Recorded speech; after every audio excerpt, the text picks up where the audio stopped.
Lezi inhlangano ezihoxile zingaphansi kwe-National Legacy Foundation. Kuzo kukhona iSteve Biko, Thabo Mbeki, Chief Albert Luthuli, Desmond Nlitutu, FW de Klerk, Oliver and Adelaide Tambo, ne-Strategic Dialogue Group. Zibeke isizathu sokuthi kubukeka ngathi kuphangwe umdaka izulu lingakani ngosuku lwale nkulumo ngxoxo. They will participate, they will remain part of it, and then they will leave the planning for the first convention to the civil society organizations and officials from the presidency.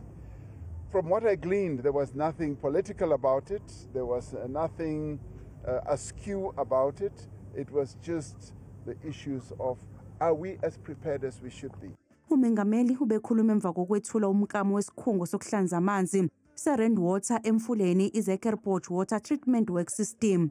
Khathi ethule inkulumo umengameli Ramaphosa uthe kuyilungelo la wonke umuntu ukuthola amanzi ahlanzekile.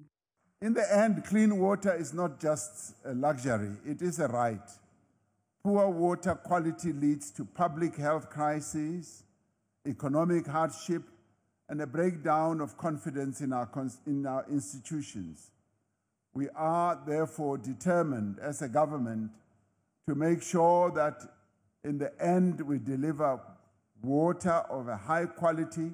Lo mklamo uzohlinzeka ngamanzi esifundazweni ezine. Now clearly through this plant you are going to be able to meet the rising demands of water in our country, much as you are addressing that demand in the precinct of Gauteng, part of Northwest, part of Mpumalanga, and part of the Free State. Umsebenzi wokwakha lesikhungo ubuholo wonjiniyela iningi labo ngabantu besifazane.